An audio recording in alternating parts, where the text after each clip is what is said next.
Corona virus के बारे में डिस्कस करने का उद्देश्य यह है कि व्यक्ति इस महामारी से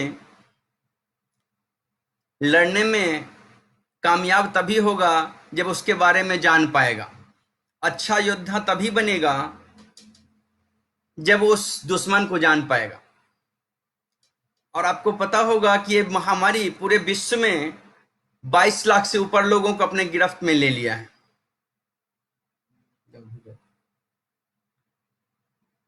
और 1.5 लाख से ज्यादा लोग अपनी जान गंवा चुके हैं।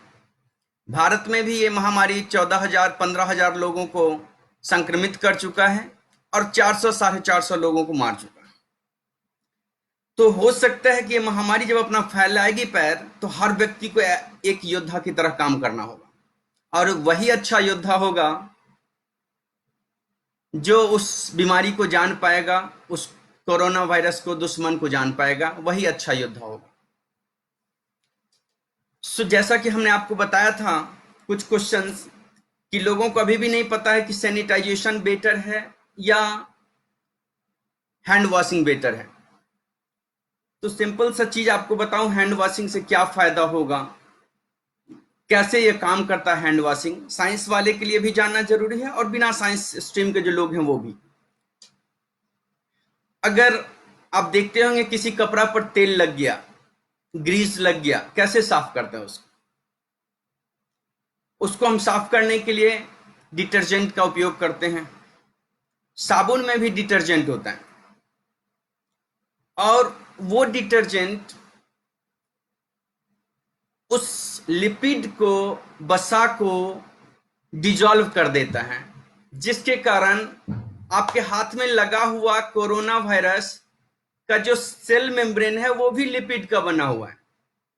वो लिपिड मेम्ब्रेन टूट जाएगा तो वो वायरस भी टूट जाएगा। इसीलिए हम हैंड वॉशिंग करते हैं। कोरोना वायरस का जो बनावट है वो एक गेंद की तरह है। गेंद के ऊपर एक प्रोटीन का बहुत सारा स्पाइक लगा हुआ होता है, प्रोटीन स्ट्रक्चर होता है, और वो गेंद का जो आउटर कवरिंग है वो लिपिड का बना होता है और उसके अंदर उसका जो जेनेटिक मटेरियल है वो आरएनए का है। कुछ वायरस का डीएनए का होता है, लेकिन कोरोना वायरस में जो उसका जेनेटिक मटेरियल है वो आरएनए का। 3 चीज है उसमें, प्रोटीन, लिपिड और अंदर आरएनए। तो जब ये लिपिड ब्रेक होगा तो वायरस का एग्जिस्टेंस खत्म हो जाएगा। उस लिपिड को ब्रेक करने के लिए ही हम सोप का यूज करते हैं। सोप डिटर्जेंट का बना होता है, जो डिटर्जेंट उस लिपिड को डिजॉल्व कर देता है, सोलुबलाइज कर देता है, जिस कारण हमारा वायरस जो हमारे हाथ में चिपका हुआ है वो हट जाता है। सैनिटाइजेशन कैसे करते हैं, उसमें तो सोप नहीं लगाते हैं। तो सैनिटाइजेशन, कोई भी जो सैनिटाइजर है उसमें अल्कोहल होता है और अल्कोहल 70% से ऊपर होना चाहिए। सो एक केमिस्ट्री में कहा जाता है लाइक डिजॉल्व्स लाइक। सो इथेनॉल उस लिपिड मेम्ब्रेन को डिजॉल्व कर देता है, जिसके कारण वो वायरस मर जाता है, उसका मेम्ब्रेन ब्रेक हो जाता है। लेकिन अगर आप 10 बार सैनिटाइज करेंगे तो जो लिपिड है उसका डेब्रीज, उसका जो टूटा हुआ पार्ट है वो आपके हाथ में ही रह जाएगा। इसीलिए सैनिटाइजेशन 2-3 बार करने के बाद आप हाथ को वॉश करें, साबुन से वॉश करें, ताकि वो जो मल बचा हुआ उस वायरस का मरा हुआ वो आपके हाथ से निकल के धुल के बेसिन में चला जाए। इसीलिए अगर आप सोचते हैं 2-3 दिन तक आप सिर्फ सैनिटाइजर से काम चलाएंगे तो वो अच्छा नहीं होगा।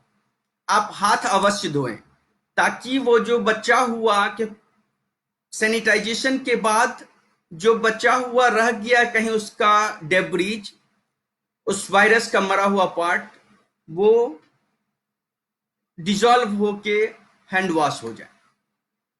सिंपल सा मेथड्स है, जैसे हम कपड़ा में तेल ग्रीस लगा हुआ रहता है, शरीर में तेल लगा हुआ रहता है, उसके लिए जैसे साबुन का उपयोग करते हैं वही उद्देश्य यहां भी है। क्योंकि ये वायरस भी लिपिड का बना हुआ होता है, तो हम उस लिपिड को ब्रेक करने के लिए हाथ से धोते हैं 20 सेकंड तक, ताकि कहीं भी लगा हुआ है तो अच्छा से डिजॉल्व हो जाए, वो लिपिड मेम्ब्रेन ब्रेक हो जाए। सो आप हमेशा ही ध्यान रखिए कि आप हाथ धोइए, उसको इग्नोर नहीं करिए। कहीं से किसी कारण से चिपका हुआ अगर आपके हाथ में रह गया है वायरस, तो उसको हैंड वॉश करेंगे, वो निकल जाएगा, डिजॉल्व हो जाएगा। इसीलिए अब आता है प्रश्न। अगर आपका भी बीच में कुछ प्रश्न हो तो आप मैसेज कर सकते हैं, ताकि हम उसका जवाब दे पाएं, जितना मुझे मालूम है, साइंटिफिकली, लॉजिकली।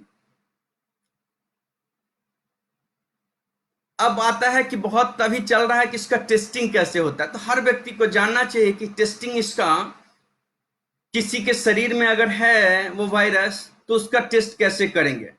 क्योंकि प्राइमरी सिम्टम तो हर फ्लू का एक ही होगा, बुखार आना, सर्दी होना, लेकिन क्या कोरोना कारण हो रहा है। सो टेस्टिंग, किसी भी चीज को इलाज करने के लिए उसका टेस्टिंग होना कि किस कारण से ये बीमारी है, वो बहुत जरूरी है। अभी पूरा दुनिया, चूंकि इसका कोई इलाज अभी नहीं है, तो पूरा दुनिया टेस्टिंग पर में जोर दे रही है, ताकि टेस्ट करके पॉजिटिव केसेस को आइसोलेट कर दिया जाए, ताकि ये इन्फेक्शन दूसरे उसके साथ वाले को नहीं फैले। तो दूसरे लोगों को नहीं फैलने से रोकने के लिए टेस्टिंग की जाती है, बहुत तेजी से टेस्टिंग की जाती है। हालांकि टेस्टिंग का ये मतलब नहीं है कि हमारे देश का 130 करोड़ जनसंख्या है तो हर व्यक्ति का टेस्टिंग किया जाए, क्योंकि ये संभव नहीं है। 4,500 रुपया एक टेस्टिंग का है, तो सभी का किया जाएगा तो ये पूरा देश बैठ जाएगा आर्थिक रूप से, और उतनी जरूरत भी नहीं है। बट टेस्टिंग कैसे करते हैं, वायरस है कि नहीं प्रेजेंट, उसके लिए हम टेस्टिंग करते हैं, जिसका दो बेसिक प्रिंसिपल है, दो बेसिक मेथड्स हैं।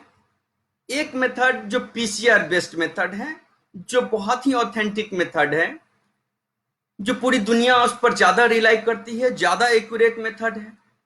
अब पीसीआर क्या है, जो नॉन साइंस वाले हैं उनके लिए बताऊं, एक पीसीआर पॉलीमरेज चेन रिएक्शन एक ऐसी तकनीकी है जिसमें एक डीएनए को मल्टीप्लाई करके, बढ़ा करके हम करोड़ों कॉपी कर सकते हैं उसको। तो एक वायरस को देखना मुश्किल होगा, उसके एक डीएनए को देखना मुश्किल होगा, लेकिन उसी को अगर हम मल्टीप्लाई करके मिलियन कॉपी कर दें, बिलियन कॉपी कर दें, तो उसकी उपस्थिति आसानी से देखी जा सकती है। मान लो कोई एक दाना गिरा हुआ कहीं, वो नहीं दिखेगा, लेकिन मिलियंस ऑफ ग्रेन्स होंगे तो वो दिख जाएंगे। या बहुत एक कोई मॉलिक्यूल है, पानी का एक मॉलिक्यूल नहीं दिखता है, लेकिन पानी दिखता है। इसी तरह उसके जेनेटिक मटेरियल, अगर वो वायरस इन्फेक्टेड होगा तो उसका जेनेटिक मटेरियल आरएनए है। सो आरएनए को हम क्या करते हैं, क्योंकि अभी तक वो टेक्निक नहीं है कि आरएनए को ही हम एम्पलीफाई कर दें, मिलियन कॉपी बना दें, इसीलिए हम आरएनए को डीएनए में कन्वर्ट करते हैं। Rana Roshni, thank you. Yasir Khan, thank you. Anish Shah, Suraj Gupta. So welcome to everybody, and you can send your question also simultaneously। आप अपना प्रश्न भी रख सकते हैं, मुझे टाइम रहेगा तो मैं उसका रिप्लाई करूंगा। So PCR technique, polymerase chain reaction technique ऐसा है जो एक डीएनए फ्रैगमेंट को, जिसका सीक्वेंस नोन हो, एक डीएनए को मिलियन कॉपी मीन्स करोड़ों कॉपी, मिलियन मीन्स 10 लाख होता है, बिलियन कॉपी भी कर सकता मीन्स 2-3 घंटे में उस इंस्ट्रूमेंट के थ्रू, पीसीआर टेक्निक के थ्रू हम एक डीएनए को करोड़ों कॉपी कर सकते हैं, जिसकी उपस्थिति, तब अगर करोड़ों कॉपी हो गया तो उसको हम आसानी से पता कर सकते हैं कि वो है या नहीं है। वो होगा, उसके रिलेटेड हम प्राइमर डालते हैं, उसका टेक्निक्स है वो हम। तो इसीलिए इस टेक्निक को हम बोलते हैं RTPCR technique, means reverse transcriptase PCR, जिसमें कि उसके आरएनए को लेकर के हम डीएनए में कन्वर्ट करते हैं, उस डीएनए को पीसीआर करते हैं। लेकिन आजकल जो उपयोग हो रहा है टेक्निक, उसको हम रियल टाइम आरटीपीसीआर करते हैं। मतलब ये कि पीसीआर की एक लिमिटेशन है कि बहुत ज्यादा कॉपी होने के बाद वो पता नहीं चल पाता है कि स्टार्टिंग में कितना था, इसीलिए लोग रियल टाइम पीसीआर करते हैं, उसमें पता चलता है कि स्टार्टिंग। मतलब ये हुआ कि वायरस का लोड पेशेंट में पता करने के लिए रियल टाइम पीसीआर ज्यादा उपयोगी है। लेकिन अभी जो जहां भी टेस्टिंग हो रहे हैं, वो रियल टाइम आरटीपीसीआर ही है। उसमें आप आरटीपीसीआर करके भी कर सकते हैं, मतलब कि आरएनए को डीएनए में कन्वर्ट करके फिर उसका पीसीआर करके। लेकिन यूजुअली अभी लोग आरएनए से डीएनए में कन्वर्ट करते हैं, फिर उसका रियल टाइम पीसीआर करते हैं।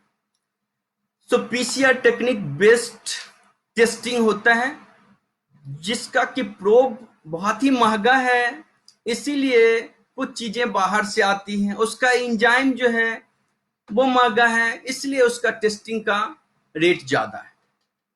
सो हम पीसीआर बेस्ड एक करते हैं इसका टेस्टिंग। दूसरी टेस्टिंग होती है जो एंटीबॉडी बेस्ड टेस्टिंग है, यानी कि अगर कोई पैथोजन, कोई जीवाणु, कोई विषाणु जब आपको संक्रमित करता है, तो आपका सिस्टम, आपकी रोग प्रतिरोधक प्रणाली उसके विरोध में अपना एंटीबॉडी बनाती है ताकि उससे फाइट कर पाए। कोई भी कोई भी बाहरी चीज जब आपके शरीर में प्रवेश करेगा तो उससे भरसक हमारा शरीर, हमारा इम्यून सिस्टम, हमारा रोग प्रतिरोधक जो तंत्र है उससे फाइट करता है। तो वो एंटीबॉडी हमारे शरीर में एक्यूमुलेट होता है। तो जिसमें इन्फेक्शन होगा उसमें वो होगा। तो साइंटिस्ट क्या करते हैं कि उस वायरस, उस बैक्टीरिया का कोई सरफेस पर में जो प्रोटीन है उसको किसी स्ट्रिप पर लगा के रख देते हैं, that will act as an antigen. और उस वायरस के द्वारा, उस बैक्टीरिया के द्वारा जो एंटीबॉडी प्रोड्यूस हुआ उसको हम निकाल कर उस स्ट्रिप पर डालते हैं।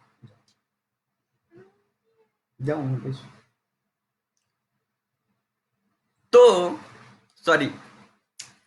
तो उसको अगर एंटीबॉडी उपस्थित होगा आपके शरीर में तो उस एंटीजन से इंटरेक्ट करेगा, और फिर उसके बाद टेस्टिंग के लिए लोग कुछ कलर प्रोड्यूस करने का सबस्ट्रेट डालते हैं और उससे रिलेटेड एंजाइम कंजुगेट करके फिर उसका चेक करते हैं। सो एक एंटीबॉडी बेस्ड है, एक है पीसीआर बेस्ड टेक्निक, जिसके द्वारा हम किसी भी बैक्टीरिया या वायरस का उपस्थिति हम अपने शरीर में पता कर सकते हैं, बशर्ते कि उस वायरस का जेनेटिक मटेरियल का सीक्वेंस नोन हो, डीएनए या आरएनए का सीक्वेंस नोन हो, जो इस कोरोना वायरस के केस में मोस्टली नोन है। इसीलिए हम उसका प्राइमर बनाकर पीसीआर बेस्ड करते हैं। अब टेस्टिंग हो गया, क्या क्या संभावना है इसके ड्रग के लिए। किसी भी बैक्टीरिया का डिजीज, जीवाणु से रिलेटेड जो बीमारी है या विषाणु से रिलेटेड बीमारी है, उसको रोकथाम लोग कैसे करते हैं, कैसे उसका मेडिसिन बनाते हैं, क्या उसका प्रिंसिपल है, क्या कर सकते हैं हम कि हमने हैंड वॉश किया, सब कुछ किया, लेकिन उससे पहले ही वो हमारे नाक के द्वारा, हमारे सांस के द्वारा चला गया वायरस, किसी दूसरे के छींकने से, दूसरे खांसने से, तो वो कहीं ना कहीं हमारे सेल में जाकर के अटैच होता है। वो वायरस, वो बैक्टीरिया सेल में अटैच होगा। कोरोना वायरस अटैच होता है जो एक रिसेप्टर है हमारे सेल में। सो मेडिसिन वैसा हो सकता है एक जो उसको अटैच ही नहीं करने दे, उसको अटैच होने से, हमारे सेल में अटैच होने से प्रिवेंट करे। हम इस टाइप का ड्रग बना सकते हैं, इस टाइप का मेडिसिन बना सकते हैं कि अगर एंट्री हो भी गया उस वायरस का, बट वो वायरस, वो विषाणु हमारे सेल से, हमारे टिश्यू से अटैच नहीं। उसके लिए साइंटिस्ट रिसर्च कर रहे हैं कि कैसे उस अटैचमेंट को ब्रेक किया जाए। तो एक प्राइमरी लेवल पर ड्रग इस सिद्धांत पर काम करता है, इस सिद्धांत पर लोग बना रहे हैं, रिसर्च कर रहे हैं। दूसरा, अगर वो चला गया, एंट्री नहीं रोक पाए, तो क्या हो सकता है। तो वो अंदर जब गया सेल के अंदर, तो उसका जो जेनेटिक मटेरियल आरएनए है वो फिर से दूसरा कॉपी नहीं बना ले आरएनए। कुछ वायरस आरएनए से डीएनए बना के फिर इंटीग्रेट हो जाते हैं हमारे डीएनए में, कुछ इंडिपेंडेंट रह के उसका प्रोटीन बनाते हैं।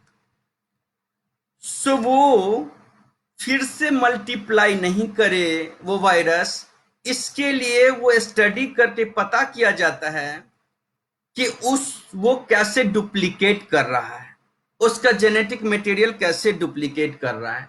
उसको साइंटिस्ट उसको ब्लॉक करते हैं ताकि उसका अपना सिस्टम फिर से डुप्लीकेट नहीं हो। 5 इन्फेक्ट किया, 5 वायरस गया और 5 ही रह जाएगा तो हमारा इम्यून सिस्टम उस पर हावी हो जाएगा और हम स्वस्थ रहेंगे। लेकिन अगर वो बैक्टीरिया, अगर वो वायरस जा करके दोबारा अपना डुप्लीकेट करने लगा, अपना प्रजनन करने लगा, ज्यादा कॉपी हो गया, तो वो हमारे प्रतिरोधक क्षमता से बाहर हो जाएगा, वो जीत जाएगा और पेशेंट जो है वो डिजीज युक्त हो जाएंगे, उसमें बीमारी हो जाएगी। सो साइंटिस्ट क्या करते हैं कि कुछ ऐसा मैकेनिज्म पता करें कि वो दवाई उसमें डाले और उसका मल्टीप्लिकेशन उस बैक्टीरिया वायरस का नहीं होने दे। उस पर लोग काम कर रहे हैं कि कैसे वो उसका आरएनए फिर से डुप्लीकेट नहीं हो ताकि दूसरा वायरस पार्टिकल फिर नहीं बनाए। तीसरा मैकेनिज्म क्या हो सकता है? तीसरा मैकेनिज्म हो सकता है कि आपको पता होगा कि जेनेटिक, आदमी का बच्चा आदमी ही होता है, गधे का बच्चा गधा ही, घोड़ा का बच्चा घोड़ा ही। क्यों ऐसा होता है? क्योंकि उसमें ऑलरेडी जेनेटिक मटेरियल में वो इंफॉर्मेशन होता है। इसीलिए एक ऑर्गेनिज्म अपने टाइप के ही ऑर्गेनिज्म को जन्म देते हैं। सारा कैरेक्टर आपका, हमारा जो है जेनेटिक मटेरियल में जो इंफॉर्मेशन है उसी बेसिस पर हमारा कैरेक्टर निर्भर करता है। सो उस वायरस में आपको पता होगा कि ये कोरोना वायरस में उसका जो जेनेटिक मटेरियल है, आरएनए है, वो 30,000 न्यूक्लियोटाइड का है। 30,000 न्यूक्लियोटाइड से उसका जेनेटिक मटेरियल बना हुआ।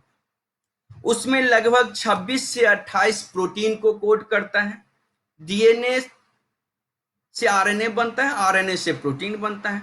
सिंस इसमें आरएनए ही जेनेटिक मटेरियल है तो वो डायरेक्टली प्रोटीन बनाता है।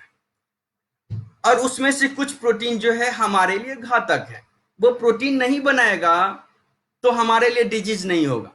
सो एक तीसरा उपाय ये हो सकता है उसके आरएनए से हम प्रोटीन ही ना बनने दें, ताकि ना नया वायरस बनेगा, ना ही उसका प्रोटीन हमारे लिए हानिकारक होगा, टॉक्सिक होगा। सो साइंटिस्ट क्या करते हैं कि एक एंटीसेंस आरएनए टेक्नोलॉजी है, उस आरएनए के अगेंस्ट कंप्लीमेंट्री आरएनए डाल देते हैं ताकि जब डबल स्ट्रैंडेड आरएनए हो जाएगा तो वो फिर से ट्रांसलेशन में पार्टिसिपेट नहीं करेगा, उसका प्रोटीन नहीं बनेगा। ट्रांसलेशन मींस प्रोटीन बनना, प्रोटीन सिंथेसिस को हम ट्रांसलेशन बोलते हैं। आरएनए से जो प्रोटीन बनेगा दैट इज प्रोटीन सिंथेसिस। सो उसका जेनेटिक मटेरियल तो है बट वो प्रोटीन नहीं बनाएगा, तब भी वो कारगर नहीं होगा, आपके लिए घातक नहीं होगा। सो साइंटिस्ट उस चीज पर भी काम कर रहे हैं कि उसके आरएनए को कैसे हम ट्रांसलेट नहीं होने दें। सो एक सबसे सिंपल उपाय है एंटीसेंस आरएनए टेक्नोलॉजी लोग करते हैं, जिसमें कि वो उसके आरएनए को ट्रांसलेट नहीं होने देते। इस टाइप से 2-3 जगह में हम ड्रग बना सकते हैं, उसके मैकेनिज्म को, उसके मल्टीप्लिकेशन को, या जो रोग करने वाला जो उसका प्रोटीन है उसको हम ब्रेक डाउन कर सकते हैं, रोक सकते हैं। इसके लिए ड्रग बनाया जा रहा है, लोग सोच रहे हैं, लेकिन ओवरऑल कोई भी जो बैक्टीरिया वायरस है उसका ड्रग बनाने का सिंपल सा यही सिद्धांत है कि कैसे उसको अटैचमेंट होने, सेल अपने ह्यूमन सेल से अटैच नहीं होने दें, एक बार अटैच होकर चला गया अंदर तो कैसे उसको डुप्लीकेट नहीं होने दें, या अगर उसका टॉक्सिक प्रोटीन है तो उस टॉक्सिक प्रोटीन को बनने नहीं दें। ये 2-3 सिद्धांत पर में मेडिसिन बनाया जाता है। या मान लो टॉक्सिक प्रोटीन बन गया, क्या कोई हम एंटी टॉक्सिन्स डाल सकते हैं ताकि वो प्रोटीन तो बना है लेकिन वो प्रोटीन हमारे लिए हानिकारक नहीं है। सो एंटीपेप्टाइड या मॉलिक्यूल लोग खोजते हैं इस टाइप का, जो नेचुरल मॉलिक्यूल है, जो ऑलरेडी नोन केमिस्ट्री में जो मॉलिक्यूल है, तो लोग इन सिलिको एनालिसिस में कंप्यूटर बेस्ड मैच करके देखते हैं कि कैसे उसका जो टॉक्सिक प्रोटीन है उसको ब्लॉक करने वाला कोई मॉलिक्यूल हम डाल दें, that will act as drug. So लोग इस सिद्धांत पर में ड्रग खोज रहे हैं। उस ड्रग खोजने के लिए हर स्टेप पर में हमको पूरी तरह से जानकारी होनी चाहिए कि कैसे वो इंटर करता है, कैसे वो एम्पलीफाई करता है सेल के अंदर, कौन सा प्रोटीन है जो उसको एम्पलीफाई करने में रिस्पॉन्सिबल है, कौन कौन सा प्रोटीन्स है जो हमारे लिए टॉक्सिक है। सेल में है तो है, बहुत सारे हमारे शरीर में बैक्टीरिया है, बहुत सारे इनएक्टिव जो है वायरस के जीन हैं, लेकिन वो हमारे लिए हानिकारक नहीं। हमारे पेट में बहुत सारे करोड़ों बैक्टीरिया है, लेकिन हमारे लिए हानिकारक नहीं है, टॉक्सिक नहीं है। सो इस टाइप से अलग अलग स्टेप पर साइंटिस्ट ड्रग बनाते हैं। अब हम आते हैं, ड्रग काम करेगा कब? जब इन्फेक्टेड हो गया कोई पेशेंट, तब बीमार रहा फिर ड्रग डाले उसको। आपको पता होगा कि डिप्थेरिया, मेजिल्स, पोलियो, इस सब का टीका दिया जाता है ताकि वो बीमारी हो ही नहीं। टीका देने का मतलब वैक्सीन बोलते हैं उसको। वैक्सीन देने का मतलब क्या है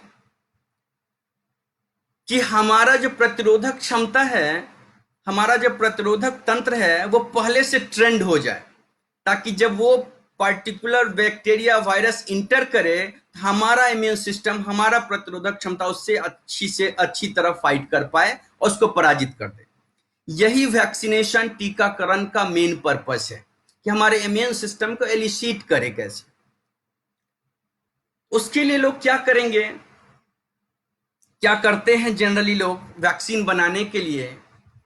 जैसे आपको पता होगा कि एक कंट्री दूसरे कंट्री के साथ मिलिट्री एक्सरसाइज करता है ताकि पता चले कि दूसरा जो इनेमी है किस टाइप का है, उससे किस टैक्टिस से फाइट करना है।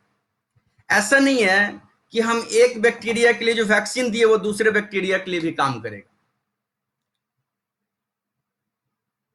एक बैक्टीरिया का वैक्सीन दूसरे बैक्टीरिया के लिए यूजुअली नहीं काम करेगा, एक वायरस का वैक्सीन दूसरे के लिए नहीं काम करेगा। हम अपने इम्यून सिस्टम को ट्रेनिंग देते हैं कि ये बैक्टीरिया ऐसा ऐसा है, ये अगर आएगा तो इससे फाइट करना है। उसके लिए हम क्या करते हैं कि वायरस को या बैक्टीरिया को एटीन्यूएटेड कर देते हैं। मतलब कि अब एक वायरस, लाखों टाइप के बैक्टीरिया है, लाखों टाइप के वायरस है, सबका सबसे मैच नहीं करता है। कुछ चीज मैच करता है, कुछ चीज नहीं मैच करता है। तो जिस बैक्टीरिया के कारण जो उत्पात मचाता है, बैक्टीरिया बहुत डिजीज कर रहा है, तो उसी को हमको रोकना है, हमारी प्रतिरोधक क्षमता को उसी के लिए ट्रेंड करना है। तो लोग क्या करते हैं, वही वायरस जिसके अगेंस्ट हमारा इम्यून सिस्टम ट्रेंड करना है, उसको किल्ड करके उसको हम इंजेक्ट करते हैं। उस वायरस को किल्ड कर दिया या एटीन्यूएटेड कर दिया। एटीन्यूएटेड मीन्स सब कुछ है उस बैक्टीरिया में, लेकिन वो डिजीज काउज नहीं करेगा। वो थोड़ा थोड़ा करके, जैसे आप पोलियो में देखते होंगे, पोलियो को वैक्सीन 2 बार 3 बार दिया जाता है ताकि हमारा इम्यून सिस्टम उसके लिए ट्रेंड हो जाए। जब रियल में वो बैक्टीरिया वायरस आएगा शरीर में, तो हमारा इम्यून सिस्टम उसको अच्छी तरह पहचान जाएगा कि ये फॉरेनर है, ये बाहरी है, ये एंटीजेनिक है, और हमारा इम्यून सिस्टम उससे बहुत अच्छी तरह फाइट कर पाएगा और विजयी होगा। ये वैक्सीनेशन का है। वैक्सीनेशन के मोड जो मैं बता रहा था कि एक होता है किल्ड बैक्टीरिया या killed virus, attenuated vector virus. सबसे जो सक्सेसफुल जो वैक्सीन का मोड है वो है सब यूनिट वैक्सीन। सब यूनिट वैक्सीन का मतलब क्या हुआ? सब यूनिट वैक्सीन का मतलब हम बताते हैं कि भाई उस बैक्टीरिया का एक सरफेस पर जो कोई प्रोटीन है वो बहुत यूनिक है, वो प्रोटीन लेकर के हम 2-3 बार ह्यूमन में इंजेक्ट करते हैं।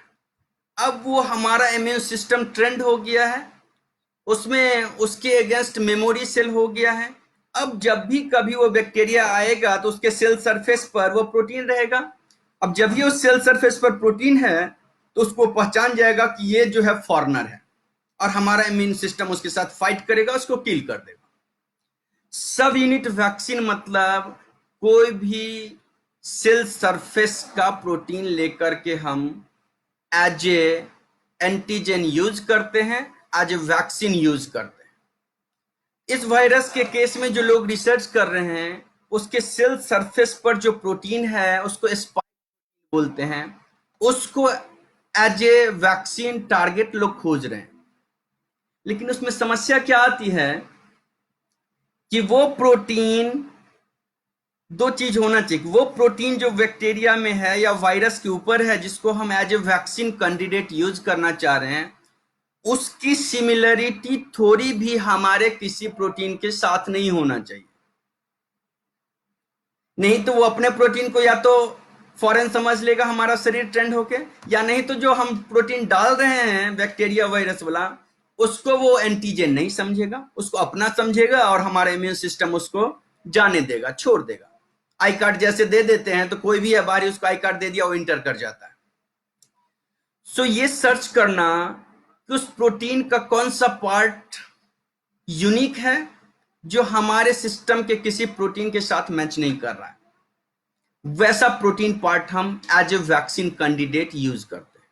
दूसरा, ये वायरस के केस में क्या दिक्कत होता है कि कुछ जनरेशन के बाद वायरस म्यूटेट हो जाता है। स्पाइक प्रोटीन का जो स्ट्रक्चर अभी है, जो चाइना में था, इंडिया में वो चेंज हो गया उसका कुछ भाग।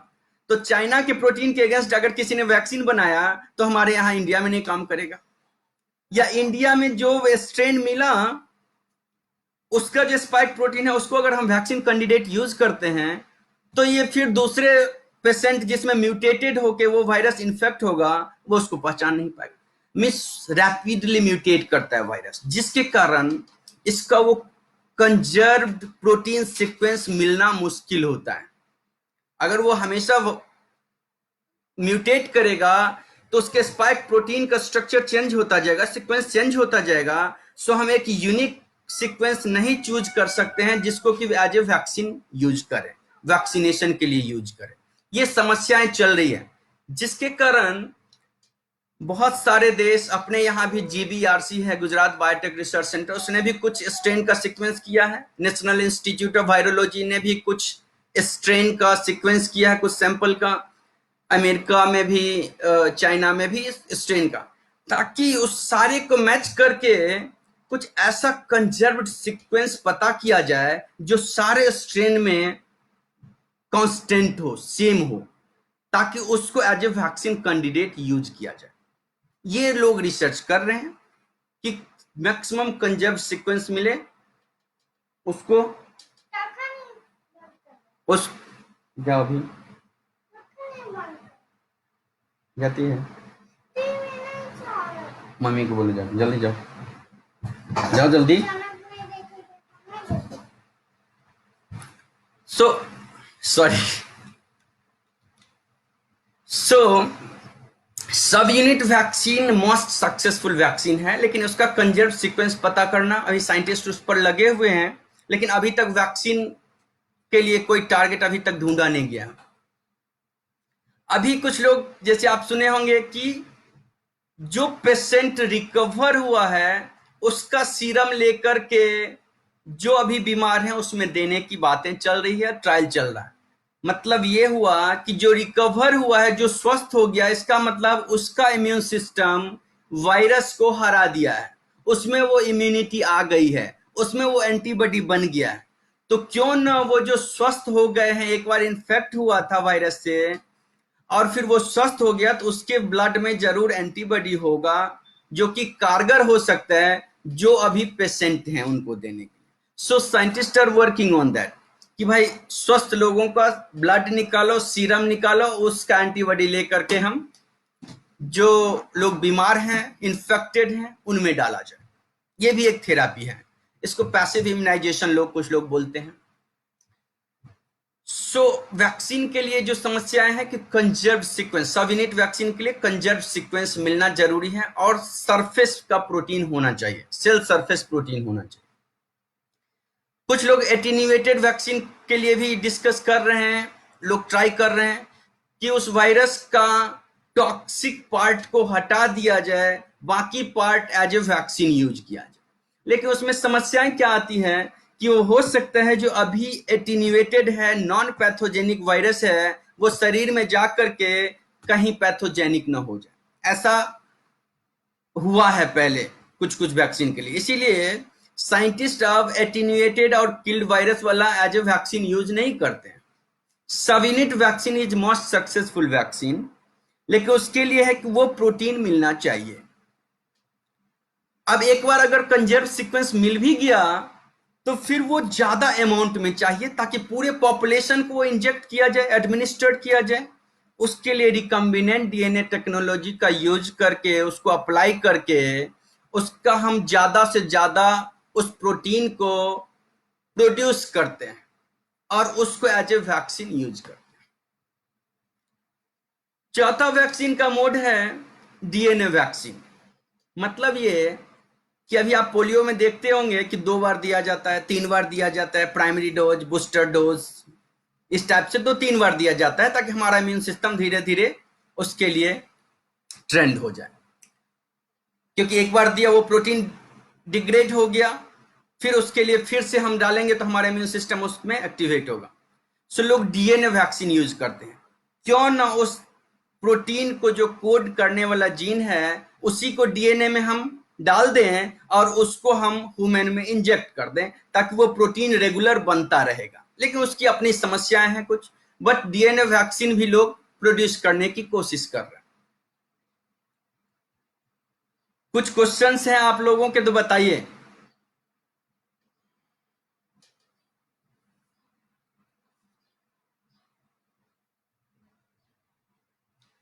एक क्वेश्चन जो आया था, क्या साउंड वेव वायरस को किल कर सकता है? साउंड वेव, जैसा जो बायोलॉजी वाले स्टूडेंट हैं उनको पता होगा कि हम लोग रेगुलरली अल्ट्रासोनिक वेव यूज करते हैं बैक्टीरिया को मारने के लिए। बैक्टीरिया के अंदर जो चीज, अगर हमको कुछ मॉलिक्यूल निकालना है, उसका प्रोटीन निकालना है, तो हम उसको पहले डिसरप्ट करते हैं। सो अल्ट्रासोनिकेशन करते हैं जिसमें अल्ट्रासाउंड वेव पास करवाते हैं जिससे वो बैक्टीरिया किल होता है। बैक्टीरिया का बनावट वायरस से डिफरेंट होता है। बैक्टीरिया में मेम्ब्रेन होता है, दो लीफलेट्स, और उस बीच में एक सेल वॉल होता है। यानी कि बैक्टीरिया का जो बनावट है वो स्ट्रॉन्गर है वायरस की तुलना में। सो जितना साउंड वेव बैक्टीरिया को किल करने के लिए चाहिए उससे कम में ही वायरस किल हो जाएगा, क्योंकि इसमें सिर्फ 2 लिपिड मेम्ब्रेन ही है, इसमें सेल वॉल टाइप का कॉन्सेप्ट नहीं है। सो ये तो रिसर्च का मामला है कि कितना साउंड वेव, कितना फ्रीक्वेंसी का साउंड वेव डालने से वायरस मरेगा।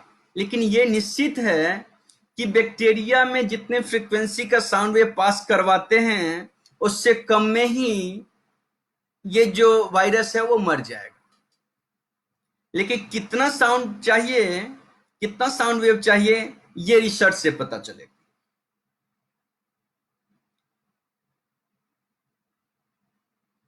कुछ लोगों का क्वेश्चन है कि क्या एंटीबायोटिक वायरस के लिए काम करेगा या नहीं करेगा। मैं आपको बताऊं, एंटीबायोटिक सिर्फ बैक्टीरिया पर काम करता है, वायरस पर नहीं काम करता है। क्योंकि एंटीबायोटिक्स जनरली माइक्रोब्स से निकला है और माइक्रोब्स को किल करने के लिए होता है। मान लीजिए पेनिसिलिन है, पेनिसिलिन सेल वॉल को नहीं बनने देता है, तो सेल वॉल बनना कहां है इसमें वायरस में कि वो एंटीबायोटिक काम करेगा। इसी तरह कहीं कहीं ट्रांसलेशन ब्रेक करता है। तो वायरस, आपको सबसे पहले तो ये बताऊं कि वायरस जो है लिविंग में नहीं आता है। वो जब लिविंग ऑर्गेनिज्म के संपर्क में आता है तब वो लिविंग हो जाता, नहीं तो वो नॉन लिविंग है। इसीलिए उसको लिविंग नॉन लिविंग के बीच का माना जाता है। उसका अपना सिस्टम कंप्लीट रिप्रोडक्शन का नहीं होता है। Virus cannot duplicate outside cell, दोबारा 2 नहीं बन सकता है। वो उसको किसी ना किसी होस्ट में, जो भी होस्ट हो, उसका एनिमल हो, बैक्टीरिया हो, ह्यूमन हो, उसमें जाएगा तभी वो मल्टीप्लाई करेगा। सो इसका सिस्टम बिल्कुल अलग है बैक्टीरिया से, इसीलिए बैक्टीरिया को मारने वाला एंटीबायोटिक्स वायरस पर काम नहीं करेगा।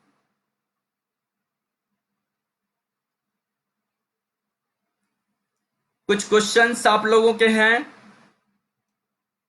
सो धन्यवाद। घर में ही रहें, सुरक्षित रहें, और हो सकता है कि अगर केस बढ़ेगा तो हर व्यक्ति को अपनी रिस्पॉन्सिबिलिटी निभानी पड़ेगी। हर व्यक्ति को कहीं ना कहीं रोल प्ले करना पड़ेगा ताकि हम इस वायरस की महामारी से, वैश्विक महामारी से जीत पाए। इसीलिए हमारे तरफ से भी ये कंट्रीब्यूशन है कि लोग जान पाएं।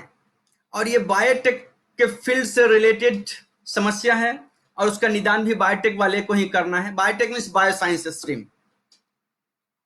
सो मैं समझता हूं, और नेक्स्ट टाइम हम फिर उपस्थित होंगे अगर कुछ नया क्वेश्चन आप लोगों का रहेगा तो।